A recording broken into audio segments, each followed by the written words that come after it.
बहुत सारे लोगों ने पढ़ा और उसको कहा, बोले हाँ ये सही है, और उसमें थोड़ा बहुत चेंजेस करते हुए उसको लिख डाला। बहुत सारे, भले अबुल फजल वो भी ऐसा लिखता है, या फरिश्ता वो भी ये कहता है नहीं साहब हाँ ऐसी बात है। डॉक्टर दशरथ शर्मा वो भी इस चीज को मानते हैं कि नहीं हाँ पद्मिनी जो है ये ऐसा कुछ हुआ था। सूर्यमल मिश्रण है बूंदी वाले, वो कहते हैं नहीं ये सब बकवास है। तो क्या हुआ था क्या नहीं हुआ था, क्या बकवास है, सुनो अब इस बात को। वो ये लिखता है मलिक मोहम्मद जायसी कि साहब एक प्रदेश है सिंघल प्रदेश। कौन सा सिंघल प्रदेश? जो आज का श्रीलंका है उसको सिंघल प्रदेश कहते हैं, वो ये कहता है। और वहां के कोई राजा थे गंधर्व सेन। गंधर्व सेन की पत्नी थी चंपावती। गंधर्व सेन और चंपावती की एक बेटी थी जिसका नाम था पद्मिनी। उस पद्मिनी का एक पालतू तोता था जिसका नाम था हीरामन। अब वो जो लिख रहा है ना, मैं आपको वो बातें बता रहा हूं, फिर मैं तर्क के आधार पर एक एक चीज का खंडन करूंगा और फिर जो ऑथेंटिक सोर्स है वो रखूंगा। कि साहब वो गंधर्व सेन और चंपावती की बेटी है पद्मिनी। पद्मिनी बहुत सुंदर है और उनका एक पालतू तोता है हीरामन जो इंसान की तरह बोल सकता है। एक दिन वो तोता उड़ गया, पिंजरे से उड़ गया। किसी शिकारी ने उसको पकड़ दिया और पकड़ के किसी एक व्यक्ति को बेच दिया। उस व्यक्ति ने उस तोते को चित्तौड़ के शासक रावल रतन सिंह को बेच दिया। रावल रतन सिंह को उस तोते ने पद्मिनी की सुंदरता के बारे में बताया। और ऐसा एक किस्सा है कि रावल रतन सिंह की एक पत्नी थी जिनका नाम था नागमती। वो एक दिन सज संवर के और अपने आप को देख रही थी। अब अपने आप को देख रही थी तो इसका मतलब कुछ लोगों के ये भी तर्क आएगा इसका मतलब दर्पण था। अरे भैया पानी में भी देख सकती है, पानी में भी आपको प्रतिबिंब दिखता है। क्योंकि ये तर्क कई बार कहा जाता है कि ये दर्पण उस समय था ही नहीं, दर्पण बना ही बाद में है। तो था कि नहीं था, बढ़ाते हैं आगे विषय को। कि नागमती ने उस तोते से पूछा हीरामन से, मैं कैसी लग रही हूं अभी? तोता ये कह रहा है कि जिस तालाब में कभी कोई हंस नहीं आया हो वहां पे हर बगुला अपने आप को हंस ही समझता है। तोता इतना मतलब तोता नागमती को ये कह रहा है, तोता तर्क कर सकता है, तोता इतना मतलब वो है कवि है कि जिस तालाब में कोई हंस नहीं आया हो वहां पे हर बगुला अपने आप को हंस समझता है। तो रानी चिढ़ गई, बोले ये क्या बोल दिया मेरे लिए? बोले इसका मतलब मेरे से सुंदर कोई है? बोले है, बहुत सुंदर है आपसे। कौन? बोले चित्तौड़ की राजकुमारी है पद्मिनी। रतन सिंह को बताया तो रतन सिंह तोते की बात करके और मोहित हो गए। बोले मैं जाऊंगा शादी करने के लिए। मेरे को एक बात बताओ, यहाँ पे तोता अगर कोई बैठा हुआ है और ये कहे कि 1 किलोमीटर दूर, 1 किलोमीटर छोड़ो, आपके इस स्टूडियो के नीचे कोई एक सुंदर सी लड़की आपका इंतजार कर रही है, आप नीचे उतर के जाओगे क्या? मतलब आप फ्लैट से नीचे नहीं उतर के जाओ, रतन सिंह ये कई सैकड़ों किलोमीटर की दूरी करते वहां चले गए और फिर योगी का भेष बना के, जोगी बन के कि कोई मेरे को पहचान नहीं ले। वहां गए, कई दिनों तक ढूंढते रहे, रानी पद्मिनी को छुप छुप के देखते रहे और फिर एक दिन गंधर्व सेन ने पहचान लिया कि आप तो जोगी लगते ही नहीं हो, आप तो कहीं के राजा लगते हो। बोले हाँ साहब मैं चित्तौड़ का शासक रावल रतन सिंह हूँ।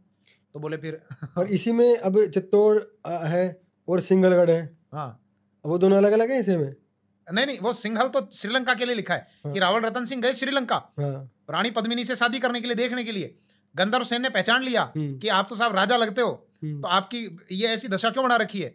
बोले साहब आपकी पुत्री है और मैं पुत्री से विवाह करना चाहता हूँ, ऐसी ऐसी बात थी, तोते ने बताया था। बोले ठीक है, उनकी शादी कर दी। फिर उसमें लिखा हुआ है कि रावल रतन सिंह कई सालों तक रहते हैं वहां पे। पहले मैं बता देता हूँ, फिर एक एक कमी निकालूंगा इसमें कि कई सालों तक वहां रहते हैं श्रीलंका के सिंघल, उस सिंघल प्रदेश में जिसको आज श्रीलंका कहते हैं। और फिर अपनी रानी को लेके आते हैं वापस यहाँ पर। अब देखना, एक एक तर्क करना आप इसमें।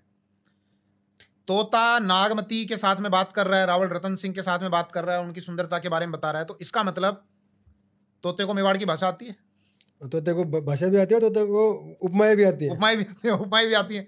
तो या तो रानी पद्मिनी उसको रावल रतन सिंह को या तो श्रीलंका वाली भाषा आनी चाहिए या तोते को मेवाड़ की भाषा आनी चाहिए। यहाँ राजस्थान में आप 30-40 किलोमीटर पे जहाँ भाषाएं चेंज हो जाती हैं, आप जयपुर साइड में जाओ ये ढूंढाड़ी हो जाती है, नीचे आपके मेवाड़ी हो जाती है, दक्षिण राजस्थान में और वागड़ी हो जाती है, फिर आपके पश्चिम में मारवाड़ी हो जाती है, मालवी, रागड़ी, कई भाषाएं हैं। श्रीलंका तक पहुंचते पहुंचते कितनी भाषा बदल गई होंगी? 100 बदल जाएंगी ना। महाराष्ट्र आएगा, कर्नाटक आएगा। अब ऐसे में मतलब तोते को या तो मेवाड़ की आ रही है भाषा या फिर रावल रतन सिंह को वहां की भाषा, तभी तो कम्युनिकेट कर पाएंगे। फिर दूसरा, तोता इतना इंटेलिजेंट है जो आपने कहा कि साहब वो उपमाएं दे रहा है, कवि बना हुआ है। फिर वो ये कह रहा है मलिक मोहम्मद जायसी कि वहां पे वो कई सालों तक रुका। अरे भैया रावल रतन सिंह का शासनकाल 1302 से शुरू होता है, 1303 में खत्म हो गया। रावल रतन सिंह लगभग 1 साल या इससे कुछ कम ज्यादा तक ही शासन कर पाया था। तो ऐसे में श्रीलंका तक जाना, फिर आना और वहां कई साल तक रुकना पॉसिबल है क्या? बिल्कुल भी नहीं। फिर लास्ट में देखो वो खुद लिख देता है, हालांकि उसने ईमानदारी से लिखा है मलिक मोहम्मद जायसी ने कि साहब मैं जो ये लिख रहा हूं ना, इसमें अलाउद्दीन का मतलब माया से है, ये माया का प्रतिरूप है। रावल रतन सिंह जो है ये साहब बुद्धि का प्रतिरूप है। चित्तौड़ जो है ये साहब देह यानी शरीर का प्रतिरूप है। रानी पद्मिनी जो है ये चातुर्य का बुद्धिमत्ता का प्रतिरूप है। मतलब लास्ट में वो ये खुद लिख देता है ईमानदारी से बात कि मैं जो लिख रहा हूँ ये इतिहास नहीं है, कल्पना है। हाँ, ये लिटरेचर लिख रहा हूँ, मैं साहित्य लिख रहा हूँ। लेकिन हमारे जो बॉलीवुड वाले हैं, अब अगर वो ये कह दें कि नहीं ये तो कहानी है, इतिहास नहीं है, तो फिर पिक्चर कौन देखने जाए, फिर कमाई कैसे हो? तो इसलिए उस साहित्य को इन्होंने परोस दिया कैसे, इतिहास सच बनाकर। हमारे एक इतिहासकार हुए, बहुत महान इतिहासकार, जिनका मैंने कई बार अभी रेफरेंस लिया है इसमें वीडियो में, गौरीशंकर हीराचंद ओझा। उनकी वही किताब उदयपुर राज्य का इतिहास पार्ट 1 में है। उसमें वही लिखते हैं कि साहब मैंने वहां के सोर्सेस खंगाले और वहां पर गंधर्व सेन नाम का कोई राजा ही नहीं था। मतलब जिस राजा की पुत्री ये बता रहा है, गंधर्व सेन नाम का कोई राजा ही नहीं था। जो टाइम पीरियड बता रहा है उस टाइम पीरियड में वहां का कोई 2 राजा बताए ओझा जी ने। एक तो कहते हैं कि कीर्ति निशंक देव पराक्रम बाहु 3rd नंबर का कोई राजा था। जैसे होता है ना कि रमेश 1st, रमेश 2nd या रमेश 3rd। तो कीर्ति निशंक देव पराक्रम बाहु या तो इस नाम का राजा था, या भुवनेक बाहु 4th या इस नाम का राजा था। गंधर्व सेन नाम का कोई राजा वहां पर हुआ ही नहीं। तो फिर इसका मतलब ये है कि ये जो किस्सा लिखा गया है कि साहब वो आए, ये तालाब में दिखाया, शीशा लगाया, वो महल ही बांध के हैं, ये सब काल्पनिक बातें हैं। हाँ, लेकिन रानी पद्मिनी थी।